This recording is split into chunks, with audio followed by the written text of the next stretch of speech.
Bienvenue au delta du Mekong dans le sud du Vietnam. C'est une région immense, vivante et tellement riche qu'il faudrait des semaines pour la découvrir entièrement. Mais moi, ici, je n'ai que 3 jours et pendant ces 3 jours, je vais vous emmener à la découverte de lieux incroyables.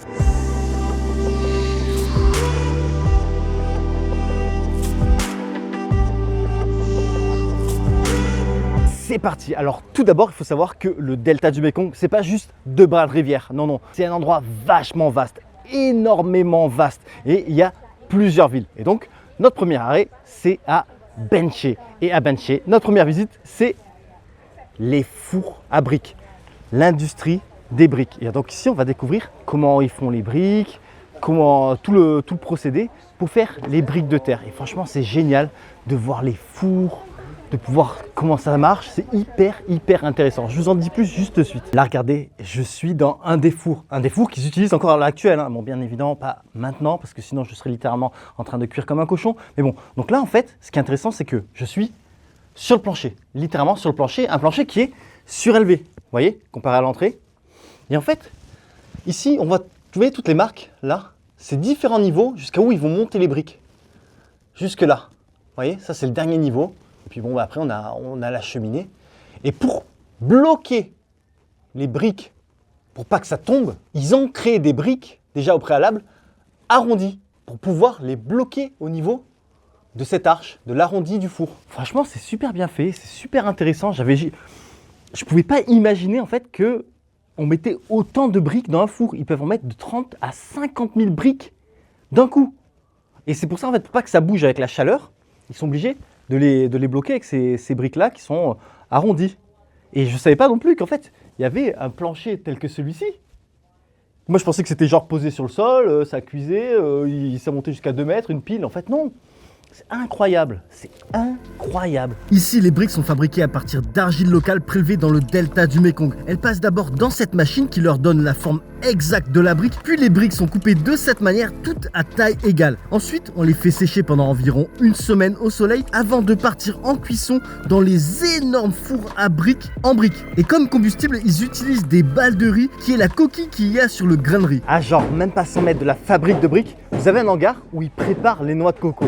En fait, donc ils enlèvent la grosse peau, parce que sur noix de coco, en fait, vous avez une grosse peau. De là, vous avez la noix de coco comme on voit souvent avec la coque marron. Donc, ils les préparent comme ça. Ou sinon, il y a même un autre gars qui, lui, carrément, après, les coupe en 2 et enlève la chair de la noix de coco. Donc, chacun a son petit métier. Ceux qui enlèvent la peau, ceux qui enlèvent la chair. C'est aussi intéressant à voir. Et c'est genre à même pas 100 mètres du truc de briques. Donc, c'est génial. C'est juste à côté. Et en même pas 1 heure, on va déjà plein de trucs super intéressants quoi. Un truc que j'adore et qu'on trouve facilement à Bến Tre, c'est les noix de coco germées. Parce qu'en fait, dans les noix de coco germées, vous avez ça. Et ça en fait, c'est comme un nuage. C'est tellement bon. Vous voyez, une fois cassé, c'est comme de la mousse. Oh. Franchement, c'est trop bon. Je trouve comment? C'est bon? C'est super beau. Ouais. Hein? C'est bon, hein? Ouais. Ah. Essayez à Bến Tre, franchement, vous en trouvez facilement des noix de coco comme ça. Et ça vous fera une expérience différente de ce que vous avez l'habitude de manger de la noix de coco, quoi. Après ces 2 visites très intéressantes, on prend le bateau et on navigue sur l'un des nombreux bras du Mekong pour aller goûter aux bonbons de noix de coco. Alors décidément, là, je suis en train de boire une noix de coco. Avant, j'ai mangé un cœur de germe de noix de coco.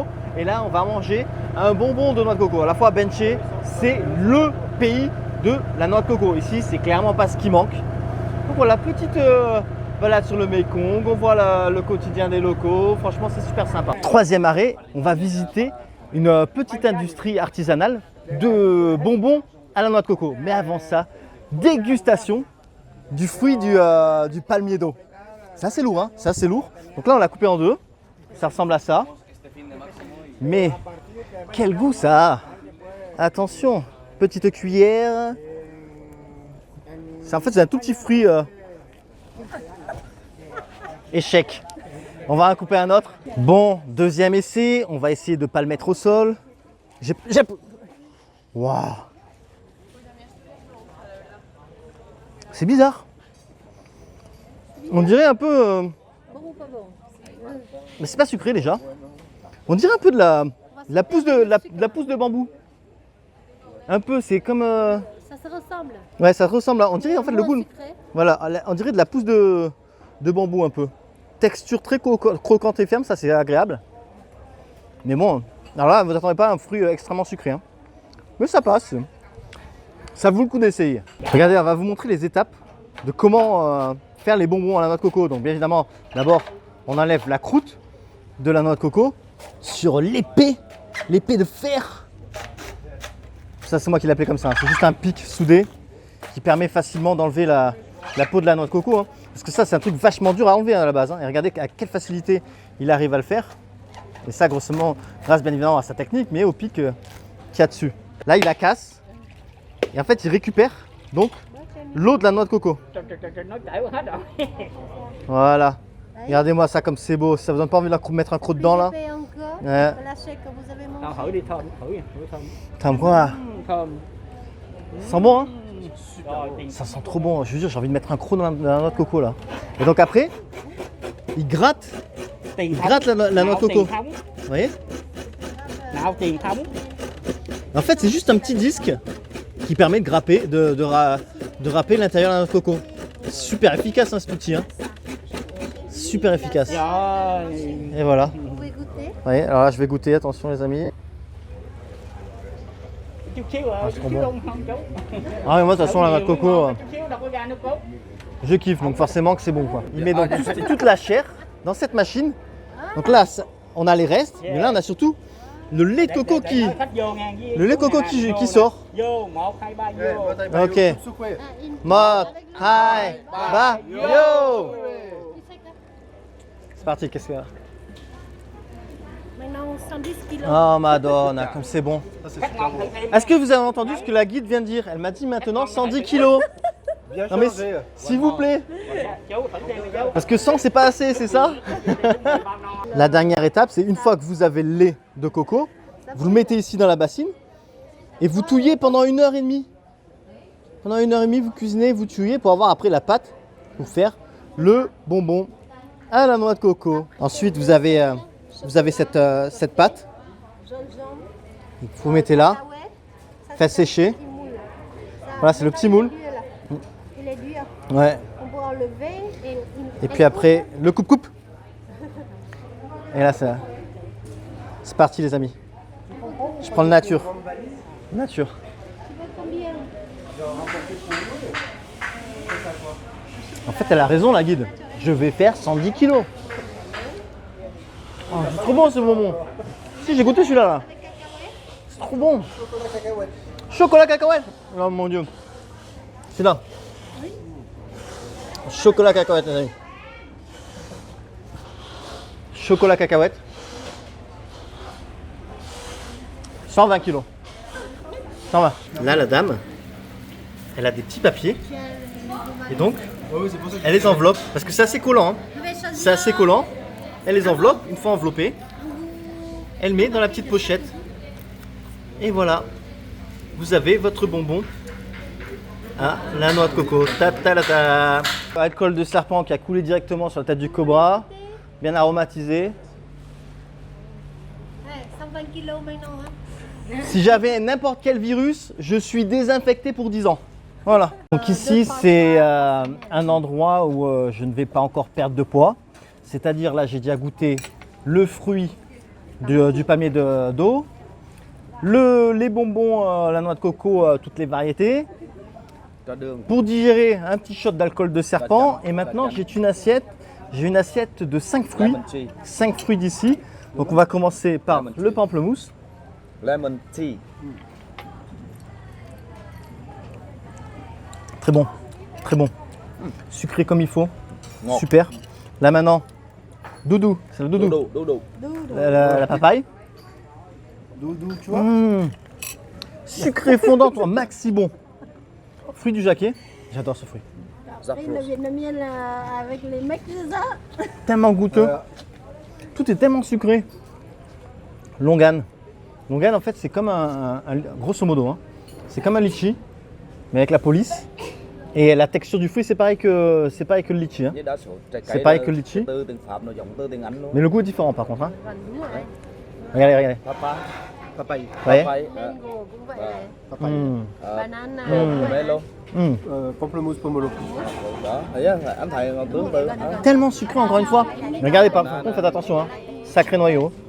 Et la mini banane, pareil, généralement les petites bananes comme ça sont vachement sucrées. C'est tellement bon. C'est bien plus sucré. Les petites bananes sont bien plus sucrées que les bananes que vous connaissez vous en Europe, les Cavendish, les grandes bananes. Oh. Et la texture plus ferme. Pas ferme comme une banane verte, mais franchement, regardez-moi ce jaune. Magnifique.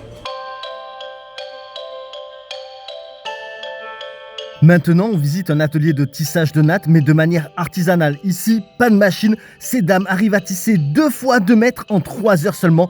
Elles sont super rapides. Il est déjà 1h39. Le temps passe trop vite. C'est incroyable. Et donc, après l'atelier de tissage de nattes, on a pris un tuk-tuk, vietnamien, un truc très rare, que c'est pas le truc qu'on voit partout, hein. On est passé dans les petites ruelles avec les cocotiers et tout, franchement c'est super sympa. Et là on arrive à un endroit aussi super sympa pour déjeuner.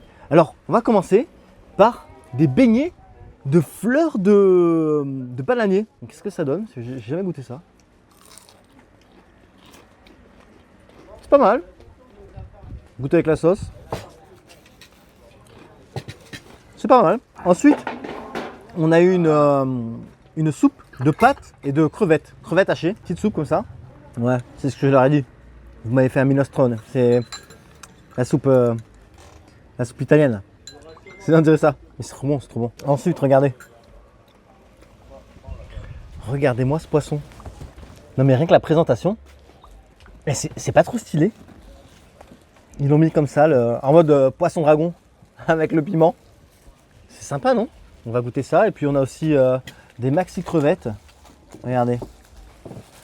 Regardez-moi ça. Oh là là là là. Alors en fait, le poisson, ils vous le font comme un rouleau de printemps. Et c'est la dame qui vous le prépare. Et donc voilà, j'ai mon petit rouleau de printemps rempli de poissons. Et là, j'ai une sauce au tamarin à tremper dedans. On va voir ce que ça donne. Ngon không? Non. Ngon. Ah, ça passe trop bien. Chậm là. Le poisson, franchement, il est cuit à point. Là, j'ai de l'ananas, du concombre et des nouilles. Franchement, tout se marie super bien. La sauce, je m'attendais à un truc que ça aille pas avec. C'est une petite sauce sucrée comme ça, mais je sais pas, ça passe trop bien.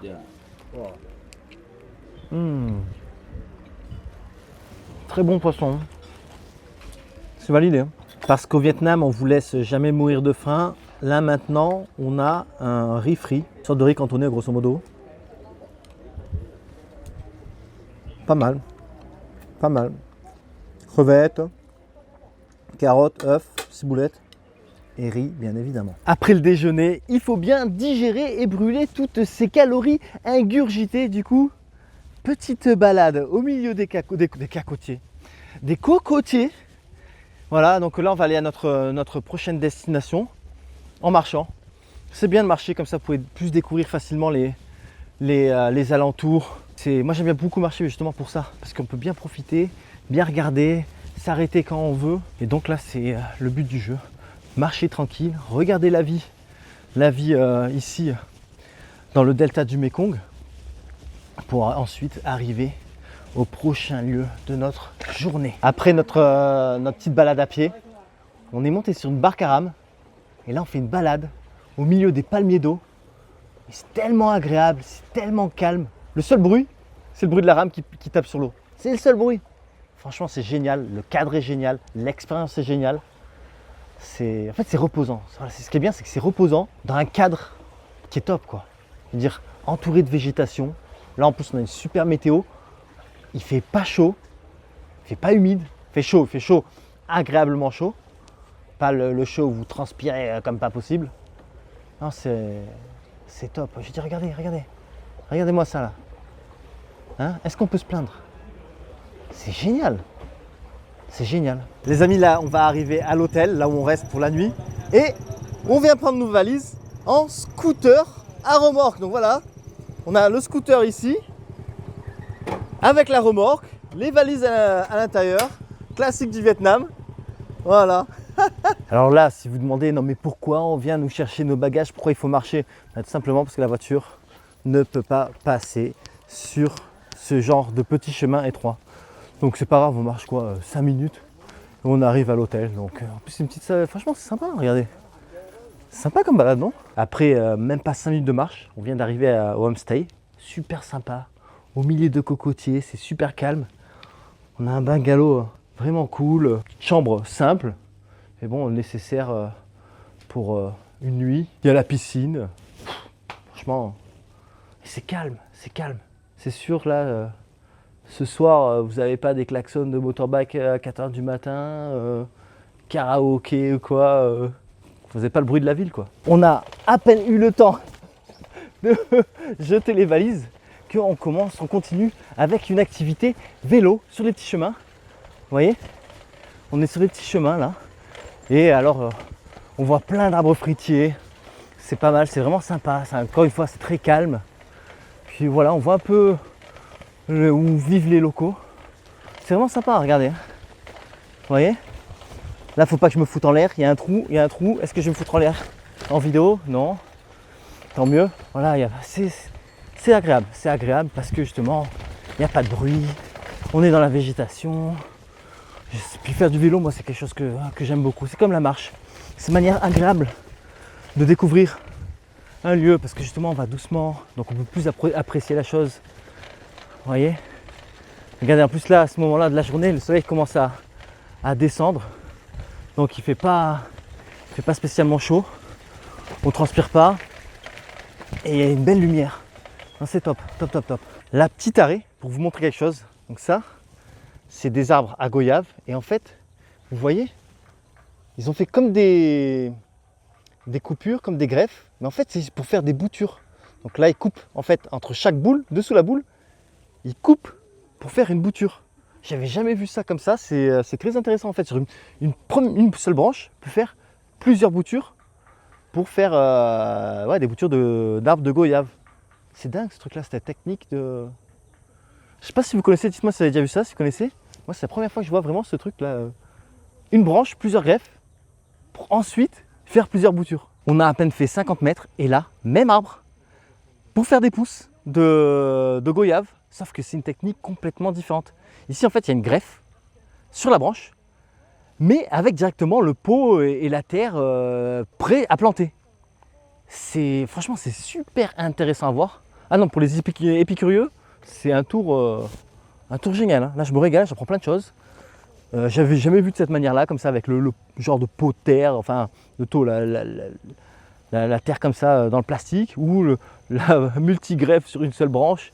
C'est incroyable. Ah, c'est génial. C'est génial. Vous pensez que cette maison ne paye pas de mine, mais il doit avoir beaucoup d'argent sous le matelas. Parce que, est-ce que vous entendez? Il y a des capteurs là, il y a une caméra là. Et dès que vous passez là, ça sonne. Est-ce que vous entendez? Écoutez. Vous avez entendu? Donc voilà, ne jamais se fier aux apparences. Ça se trouve, il y a quelques petits lingots d'or dans cette maison. Vous voyez, derrière moi, il y a un monsieur dans un arbre. Et cet arbre, c'est un arbre à durian. Et qu'est-ce qu'il fait dans l'arbre? En fait, il coupe les fleurs. Vous voyez? Ça là, ça. Vous voyez bien? Vous voyez? Ça, c'est des fleurs de durian. Sauf qu'en fait, par branche, il laisse juste un petit paquet de fleurs pour justement qu'il ait toute la force qui va dans ce paquet-là, pour avoir un beau fruit. Parce qu'ils ne peuvent pas garder plein de fleurs sur une seule branche, sinon ça ferait des tout petits fruits et qui peut-être n'arriveraient pas à maturité. Et là, j'ai demandé, non mais d'accord, mais ça fait quand même une sacrée touffe de fruits sur un paquet de fleurs. Et en fait, ben non, après il y a un seul fruit, une seule fleur qui va gagner. Par exemple, lui peut-être qu'il aurait gagné. Vous voyez, lui il est plus gros, peut-être qu'il aurait gagné, ça aurait été un durian. Et en fait, il y en a qu'un qui devient fort et après ils enlèvent. Quand ils voient celui qui est plus fort, ben, ils enlèvent et ils gardent le fort. Et là, ça deviendra le fruit du durian. Ce fruit-là que vous voyez, c'est le durian, le fameux fruit que certains disent pue, mais qui est pour moi, et je vous mens pas, mon fruit préféré. Vous avez vu, sur ce premier jour, on a fait pas mal de choses. C'était pas une course, mais on a découvert plusieurs lieux, fait plusieurs activités, et d'ailleurs c'est pas fini, et appris pas mal de choses. En plus, ce qui est génial, c'est qu'on a une guide francophone avec nous. Alors ça vraiment, c'est le top, parce qu'elle peut vous donner un max d'informations, et ça change le game. Parce qu'il faut savoir que pour découvrir le delta du Mékong, c'est pas facile.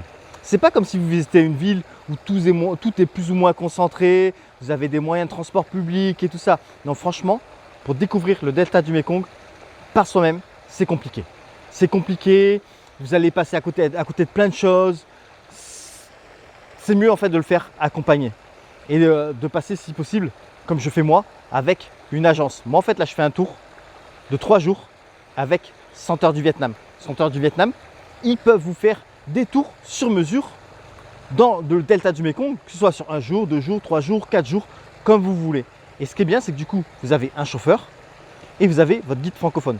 Et là, vraiment, c'est le meilleur moyen pour découvrir le delta du Mékong. Comme vous voyez, c'est génial. Donc je vous mets leurs coordonnées en description et n'hésitez pas à les contacter pour un tour flambant dans le delta du Mékong. Les amis, ma spécialité, le ban xeo. Donc après avoir moulu la farine là. Ah, d'abord il faut mettre les crevettes et le porc. D'accord. Ok. Encore. On va en mettre plus. Ça c'est le ban xeo de cochon. Maintenant. Bon. Không, không biết làm. Ah. Ok. Không biết làm giờ rồi. Parce que je suis gros, il faut que ce soit épais. Sao vậy? Ông ăn hết ngon luôn. Ok. Ăn con. Encore. En fait là, la madame elle est jalouse parce que mon ban xeo c'est le plus beau. Il est plus beau que le sien, alors elle fait semblant qu'il est plus mauvais. C'est juste de la pure jalousie. Hein? Alors là, elle rajoute des bâtons pour me la cramer. Hein? C'est vraiment au feu de. C'est vraiment au feu de bois. Vous voyez le petit bâton et tout. C'est vraiment au petit feu de bois. Hein. Voilà. Donc là, vous avez vraiment le ban xeo de manière traditionnelle. Hein. C'est pas le petit truc à gaz ou quoi. Non, c'est génial. Hein. Ok? Encore. Ok. Je dis, elle veut le brûler en fait, pour faire semblant qu'après c'est moi qui ai fait échouer. C'est vraiment fatidique. Ok? Voilà, elle me l'a brûlé. Voilà, elle m'en voulait, je vous l'avais dit. Et moi je croyais que c'était une histoire d'amour avec cette dame, en fait. Cảm ơn. Ổng làm luôn hay là mấy người kia làm vậy anh? Ta. Alors là, le ban xeo en fait, c'est pas vous allez couper la crêpe dans votre assiette et manger comme ça. Il y a toute une technique. Donc d'abord vous prenez une petite feuille, vous mettez des herbes selon votre goût, hein, vous n'êtes pas obligé, hein, mais vous mettez des herbes. Vous prenez ensuite votre crêpe, un morceau de crêpe que vous positionnez dans la feuille et de là vous roulez dans le nuoc mam, la sauce de poisson. Et c'est parti. Đây không bao giờ làm sớm. Thế nào? Faut jeter hein, enrouler après jeter hein. J'étais où? Dans le jardin. Franchement, heureusement c'est moi qui ai cuisiné, c'est le meilleur, je suis sûr. Qu'est-ce qu'il y a? Tu manges celle-ci mieux que la tienne là. Vous entendez? Ma guide en fait là, elle essaie de me charrier sur ma crêpe. Ce que je sais pas, c'est qu'elle est cuite à point, une épaisseur à point. La sienne, elle ressemble à rien. La mienne, elle a l'air très appétissante. C'est ressenti appétissante. Comme d'hab au Vietnam, on vous laissera pas mourir de faim. On a eu aussi une salade, des maxi grosses et super bonnes crevettes et un succulent poisson avec une soupe. Deuxième jour, toujours au delta du Mékong et aujourd'hui on commence par une balade en vélo sur l'île du Coquillage. Alors la météo n'est pas forcément au rendez-vous, c'est un tout petit peu couvert mais rien de bien méchant, ça n'enlève en rien la beauté du lieu. Et bon, donc ce matin on s'est réveillé, bon petit déjeuner de champion, d'ailleurs il y en avait vraiment trop. Encore une fois ici, il ne faut pas espérer maigrir. Je me demande comment les Vietnamiens arrivent à rester aussi fins. Enfin bon, après on a pris le ferry pour ensuite prendre les vélos et donc faire cette balade ici sur l'île des Coquillages. Pendant la balade, vous allez pouvoir observer la vie locale aussi bien sur des bras du fleuve que sur terre avec tout plein d'artisans et d'agriculteurs dont vous allez voir leur quotidien. Mais la route sera aussi vous donner un aperçu de la vie journalière ici. Vous allez traverser des chemins au milieu des cocotiers pour ensuite pédaler au milieu des bananiers. Vraiment, vous ne vous ennuyez pas une seconde. Alors selon vous, qu'est-ce que ce bâton avec ce petit filet? Je vous explique de suite, c'est une arme infaillible contre les mouches. C'est-à-dire quand il y a des mouches qui viennent par exemple sur les bananes, tac tac, tac tac, tac tac, tac tac, voilà, vous leur faites peur avec le bâton. Et voilà, les mouches ont peur du filet, elles partent. Voilà.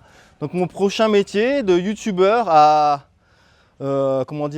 épouvantail movible pour mouches. La mamie a été impressionnée par mes qualités d'épouvantail mobile que du coup elle nous invite à visiter sa petite maison, son petit jardin avec ses petites plantes, vous voyez tout ça. Et ça c'est grâce à mes talents d'épouvantail mobile. Qui aurait cru que ça aurait pu m'amener aussi loin quoi. Incroyable. Donc ouais, elle nous fait visiter son petit jardin, vous voyez, là avec les tomates. D'ailleurs, j'ai failli marcher sur des noix de coco qu'elle fait sécher. C'est sympa. Son petit jardin avec. Elles font pousser des herbes aussi. Ils vendent à des magasins aux alentours qui font des soupes de nouilles. Non, c'est... Ici, de toute façon, la dame, c'est mamie business. Elle fait plein de choses. Elle vend des boissons, elle vend des trucs pour les voitures. Voilà, elle a 5000 m² de jardin. Donc elle a, je vous dis, c'est mamie business, mamie business. Regardez là, c'est des graines de lotus, des mini lotus. Vous voyez, c'est des mini lotus. Donc là, on voit avec la graine. Vous voyez, vraiment la toute petite graine. Là, c'est vraiment le début, hein. Avec la toute petite feuille de lotus. Voilà, mamie business à la main verte. Là, les amis, maintenant, je mange des feuilles. Donc mamie business à la main verte me donne des feuilles. Donc normalement, ça se mange avec le ban seu ou le bœuf frit. En fait, ça me fait plus bizarre, mais au Vietnam, on mange plein de feuilles, des herbes, des trucs, mais de plein de sortes. Ça fait vraiment délirer. Et franchement, ça passe super bien.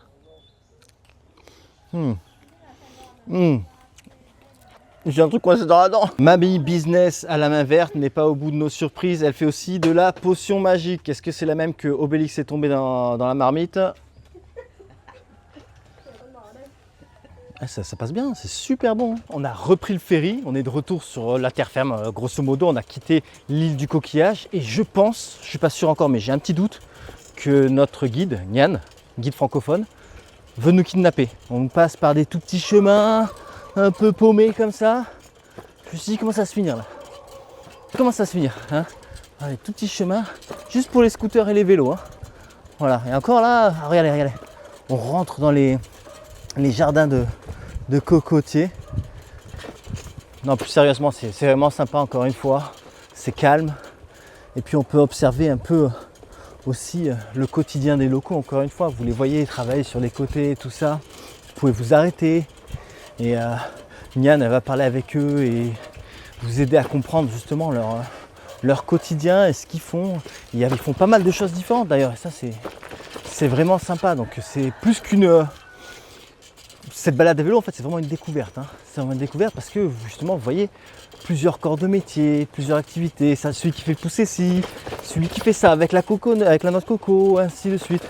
Donc, non, vraiment, c'est sympa, c'est sympa. L'un des avantages d'être accompagné avec une guide, c'est que, par exemple, là, on voit un truc qui nous intéresse. Ah, c'est quoi et tout. Ah ben, allez, c'est parti, on rentre. Elle vient et elle parle avec le monsieur et on peut regarder, justement, ce qu'ils font, les différents paniers. Et elle nous explique. De coco. Voilà, c'est des paniers faits en tige de coco. Au milieu, on voit les tiges. D'accord. Voilà, la grosse tige de feuilles de coco. Et après, en fait, le monsieur, il tresse des paniers. Donc, c'est ça qui est bien, en fait. C'est qu'en temps normal, déjà tout seul, vous ne serez pas passé par là. Vous ne serez pas passé par là en temps normal tout seul. Et là, voilà, justement, je vous dis, on était là, on fait du vélo. C'est quoi ça? Allez, on rentre direct avec les vélos, parce qu'ici les Vietnamiens sont tellement gentils, enfin partout les Vietnamiens sont tellement gentils, et généralement ils vous laissent justement découvrir. Et ce qui est bien avec Nyan, c'est qu'elle communique avec les locaux, et après elle nous explique bien tout ce qui se passe. C'est vraiment un gros plus d'avoir une guide, et notamment francophone si vous ne parlez pas français, quoi. La balade en vélo, elle fait plus ou moins 20 km. Alors vous n'allez pas faire 20 km d'un trait, Vous faites plusieurs arrêts et franchement, vous ne les sentez pas passer du tout. Et donc, vers 1h30, on s'arrête, on fait la pause déjeuner. Alors, encore une fois, on a mangé comme des ogres. Il y avait tout plein de plats, tout avait l'air délicieux et était délicieux. Je me suis régalé et une fois de plus, je ne me demande pas pourquoi je fais 100 kilos.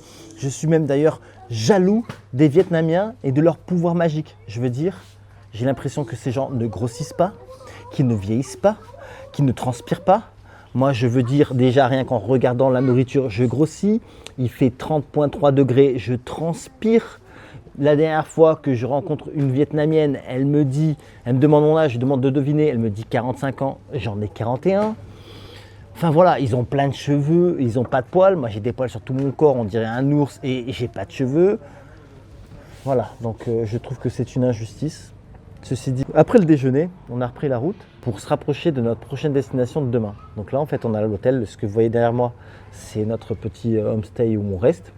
Et là, c'est quartier libre, donc il est 4h30. 4h30, donc soit vous pouvez reprendre des vélos si vous n'avez pas fait assez et vous promener aux alentours parce que l'homestay, il y a des vélos.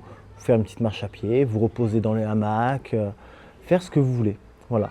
Donc moi, je vais un peu me reposer, un peu travailler sur l'ordinateur, peut-être faire une petite balade à pied.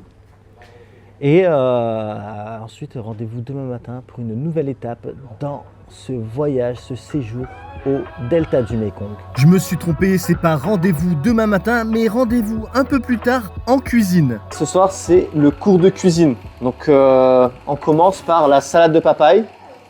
Outil en main, prêt à râper, c'est parti. J'espère que je vais pas me faire un doigt. J'espère que je vais pas râper mon doigt. Alors monsieur a carrément le coup de main. Je me dis si je fais comme lui, ça va mal tourner. Donc là, deuxième plat, en fait, la papaye, c'était simple, fallait juste la râper. Donc c'était pas très compliqué. Là, on passe à une étape un peu plus compliquée, c'est des nems. Donc on a cette petite feuille de papier de riz percée, idéale pour un drainage optimum de l'huile. Et donc après, on va avoir cette pâte faite de taro, pommes de terre, poulet. Qu'est-ce qu'il y a encore dedans?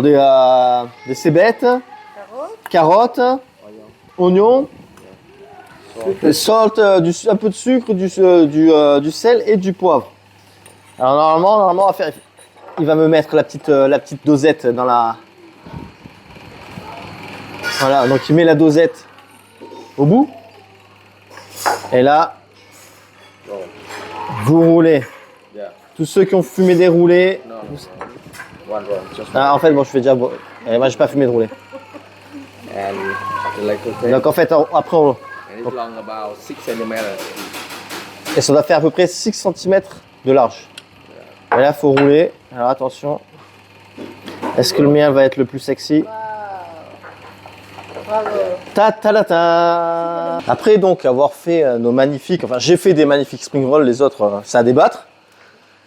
Il est venu l'heure de la cuisson dans ce petit four très traditionnel, un peu à l'ancienne, hein, au bambou. Et donc on les place dans l'huile. Et ce qui est vraiment bien en fait, c'est que comme il y a les trous dans le papier, ben, il reste croustillant sans être huileux. Et ça, c'est vraiment top, quoi.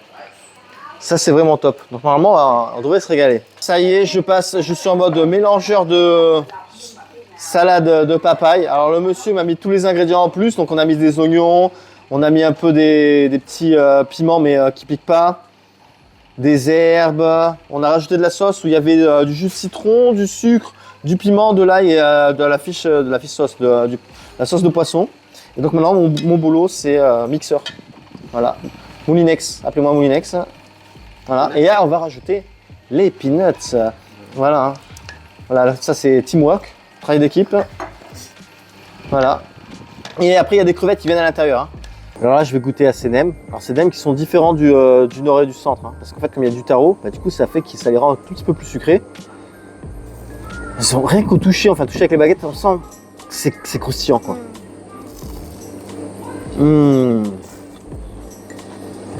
Ah, ils sont vraiment croustillants. Et la farce, incroyable. Effectivement, c'est un peu plus sucré. C'est pas un bonbon non plus, hein. Mais on sent ces petites notes de sucré. Et franchement, c'est pas mal. Mais ce côté croustillant qu'apporte justement la feuille de riz percée, c'est incroyable, quoi. On devrait faire les nems comme ça partout, quoi. Bon appétit. Trop bon. Ça y est, c'est au tour de la salade de papaye. Alors là, je vais la manger avec un petit beignet de crevettes, la chips de crevettes comme on dit en France. Et en fait, je mets tout simplement là un peu de papaye, enfin un peu, j'ai un peu exagéré surtout, ouais. Un peu de papaye sur le bord et c'est parti dans le gosier. Sans grands étonnements, étant mixé par moi-même, c'est un délice. C'est bon parce que en fait c'est de la papaye.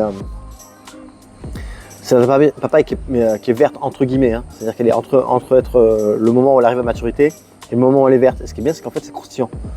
Elle a un mini petit goût de papaye.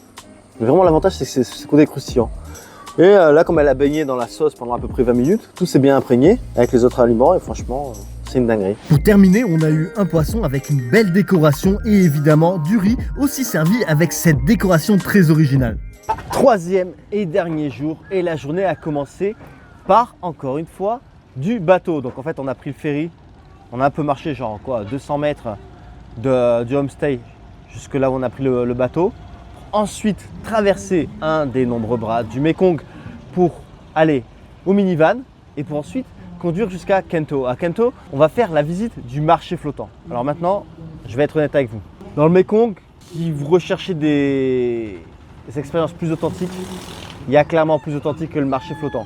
Si vous voulez le faire parce que c'est un truc que vous avez prévu de faire, que vous avez vu partout et tout, faites-le. Mais franchement, ne vous attendez pas à un truc de fou. Voilà, faites-le, vous allez voir les 3 bateaux, les pirates qui arrivent et tout ça. Mais réfléchissez avant d'organiser votre tour. Parce que, je vous le dis en toute honnêteté, vous pouvez potentiellement être déçu si vous attendez à trop de choses. Ce qui est bien justement avec Senteurs du Vietnam, c'est qu'ils font les tours sur mesure. Vous pouvez leur dire, ouais, j'ai pas envie de faire ça, j'ai pas envie... comme hier, ah, je vais pas faire du vélo. Mais ok, on fait autre chose. Et là, comme là, si vous voulez faire une expérience du marché flottant, faites-le. Mais je pense qu'il y a mieux et plus authentique à faire dans le Mekong. Bon, ceci dit, on s'est arrêté à une petite pause sur un bateau pour prendre un petit café, petite assiette de fruits. Donc voilà, ça fait partie de l'expérience quand vous venez sur le marché flottant du Mekong. Vous pouvez essayer justement de manger un bol sur un bateau, commander des trucs aux pirates, prendre un petit café sur une terrasse d'un des nombreux bateaux. Voilà, ça fait partie de l'expérience que vous pouvez faire en plus de la visite, de faire des ronds comme ça pour voir tous les petits bateaux qui vendent notamment des légumes, des fruits. Voilà. On continuera notre visite de Kento par le marché Han Bin. Ici, c'est un marché alimentaire où on trouvera entre autres du poisson et des fruits de mer et des fruits et légumes. Puis le marché continue dehors en plus de la partie couverte. Franchement, c'est sympa à voir. Ensuite, on continue par la visite de la maison de Binh Thuy avec l'extérieur à la façade élégante rappelant les villas coloniales du début du XXe siècle et à l'intérieur, chaque détail témoigne d'un raffinement exceptionnel entre les bois sculptés, les meubles anciens et les objets précieux. Ici, le temps semble s'être arrêté. Plus qu'une maison, c'est un symbole du patrimoine culturel du delta du Mekong. Il y a plein de vidéos dans lesquelles j'ai vu où les gens s'amusaient à mettre des micros sur n'importe quel type d'objet et j'ai toujours rêvé faire pareil. Mon rêve vient de se réaliser, j'ai mis mon micro sur une fourchette. Donc je vais parler comme ça pour présenter la suite de la vidéo. À l'heure actuelle, il pleut. Je suis au bord de la dépression, donc du coup on s'est arrêté manger dans un petit resto en bord de route, en chemin, parce que là en fait c'est la troisième journée, c'est la dernière journée et à la fin on rentre sur Saigon. Il y a encore une visite qu'on doit faire, donc on va en espérant là que ça se calme, qu'il arrête de pleuvoir, mais en attendant je vais déjeuner. Là j'ai pris du porc, poitrine de porc, avec du riz. Je vais devoir quitter le micro de la fourchette pour pouvoir manger. Alors attention. Attention, tu vas manger dans le micro. Hein? C'est bon. C'est très bon. En fait, à l'intérieur là, ils ont mis un peu de poivre et de sel. C'est limite un goût de porquette, hein, pour ceux qui connaissent. Franchement, c'est validé. Alors la ville où on a déjeuné, c'est la ville de Mito. Et à Mito, il y a un temple qui est vraiment incontournable. C'est le temple de Vientiane. Je dois le prononcer pas très correctement, mais vous le voyez écrit juste ci-dessous. Alors là, je vais être honnête avec vous, je vais un peu tricher, c'est-à-dire que comme il fait pas beau, je vais utiliser des images que j'ai filmées ici il y a environ 6-7 mois. Donc il n'y a rien qu'à changer. Il n'y a strictement rien qu'à changer, sauf que à cette époque-là, il faisait bien plus beau. Alors là, il ne pleut plus, mais disons que le soleil n'est pas encore bien ressorti. Enfin bon, ceci dit, je vais vous montrer ces fameuses images qui datent de 6-7 mois, mais qui sont toujours d'actualité. Et je vous donne des explications sur ce petit temple. Le temple Vientiane est l'un des plus beaux temples bouddhistes du delta du Mekong. Il surprend tout d'abord par son architecture unique, mêlant influences vietnamiennes, chinoises et européennes. À l'extérieur, vous avez aussi de vastes jardins avec entre autres une pagode à 7 toits, mais aussi la fameuse grosse statue du Bouddha rieur, symbole de bonheur et de prospérité. À l'intérieur, on retrouve entre autres des statues dorées entourées de fleurs et d'offrandes. C'est magnifique. Après la visite du temple, on a repris la route, il s'est remis à pleuvoir. Là d'ailleurs, je suis dans ma chambre d'hôtel à Saigon, je viens de rentrer à Saigon et il continue de pleuvoir. Enfin bon, ceci dit, c'était quand même un super séjour de 3 jours au delta du Mekong. J'ai fait pas mal de choses, on a vu pas mal de choses et clairement, j'espère que ça a donné un bel aperçu de ce que vous pouvez faire quand vous allez venir au Vietnam et que vous désirez visiter cette région du Vietnam. Maintenant, encore une fois, et j'insiste, partir tout seul, sans son moyen de transport, c'est compliqué. C'est compliqué pour visiter cette province. Parce que comme je disais précédemment, ce n'est pas une ville, ce n'est pas une grande ville où les points d'intérêt, les centres d'intérêt sont relativement proches et faciles d'accès. Non, là, tout est un peu à droite, à gauche. Le delta du Mekong, c'est immense, c'est plusieurs villes. Vraiment, c'est pas une petite zone. Et ça peut être très compliqué de trouver chaque point d'intérêt. Alors ouais, vous avez trouvé le temple, un petit tour de bateau qu'un gars vous a vendu, mais c'est le tour de bateau que tout le monde fait. Franchement, c'est bien de passer en fait par un tour opérateur qui peut vous faire votre séjour sur mesure, comme pour moi là, avec 100 heures du Vietnam. Là au moins, j'ai pu dire ouais, j'aimerais bien faire ci, ça, ça, ça, ça, et j'ai eu 3 jours qui correspondaient à mes attentes. Voilà. Alors, j'ai rajouté le marché flottant. Vous allez dire, ouais, ce matin, tu disais que le marché flottant, c'est pas top. Parce que je voulais quand même vous donner un aperçu du marché flottant. Moi, je l'avais déjà fait il y a 6 ou 7 ans. J'avais trouvé ça normal. Mais je tenais ça important de vous le montrer. Et comme ça, vous pouvez faire votre avis. Mais voilà, ce qui est bien avec Centre du Vietnam, c'est qu'ils vous font des tours sur mesure, que ce soit à la journée, sur 2 jours, 3 jours, 4 jours, 5 jours, comme vous voulez. Et vous pouvez choisir, par exemple, vous n'aimez pas faire du vélo, c'est pas grave, vous faites autre chose. Vous pouvez faire d'autres endroits du Mekong, parce que le Mekong, c'est pas que Ben Che, c'est pas que Vinh Long, c'est pas que Can Tho. Je vous dis, c'est immense, c'est vraiment immense. Et c'est très peu touristique, à part oui, quand vous faites justement la visite du marché flottant, là, ouais, il y a beaucoup de touristes. Ou si vous achetez votre petit tour de bateau à Ben Che, le gars au bord du quai qui va vous amener là où il y a tous les touristes qui vont. Donc, je vous mets en description le lien pour contacter Centre du Vietnam. Et ceci dit, je vous souhaite donc un bon séjour dans le delta du Mekong. J'espère d'ailleurs que cette vidéo vous a motivé et incité à visiter cette région moins visitée du Vietnam, connue, mais moins visitée, clairement, parce que bon, les gens, ce qu'ils font le plus généralement, c'est le nord et le centre. Et ça, du coup, quand on descend dans le sud, au plus on descend dans le sud, au moins il y a de visiteurs.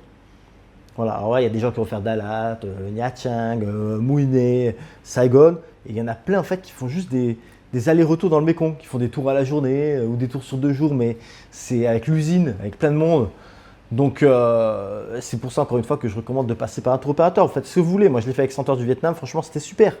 Et en plus comme ça, si vous faites les trucs sur mesure, j'étais avec Nhan, ma guide francophone, mais elle m'a appris plein de trucs. Il y a le dernier temple. Le dernier temple, j'étais déjà allé avant. Mais là, la différence entre moi quand je l'avais visité seul et là quand je l'ai visité avec Nhan c'était donc ma guide francophone, mais rien à voir. Elle m'a donné un nombre d'informations mais incroyable. Même des choses qu'on ne peut pas forcément trouver en ligne. Vous allez lire un article sur un endroit, mais vous n'allez pas avoir vraiment toutes les informations qu'un guide peut vous apporter. Et c'est pour ça, moi j'aime beaucoup, vous le savez, hein, j'adore voyager tout seul. Mais franchement, voyager avec un guide, c'est aussi super sympa. Et ça, je le vois aussi quand je fais mes voyages abonnés. On a toujours un guide avec nous. Et le complément d'information que le guide ou la guide apporte, franchement, c'est incroyable, c'est génial. Ça vous fait encore plus comprendre la culture et l'histoire du lieu. franchement, c'est un bon bonus, quoi. Enfin bon, ceci dit, là, c'est vraiment la fin de cette vidéo, mais les aventures au Vietnam continuent, les aventures en Asie de manière générale continuent aussi. Et donc, si vous désirez ne rien manquer, n'hésitez pas à vous abonner. Et je vous dis donc à la prochaine sur ma chaîne, La Bisette. Moi. Je vous remercie d'avoir regardé cette vidéo, j'espère qu'elle vous a plu et qu'elle vous sera utile pour votre prochain voyage. À bientôt.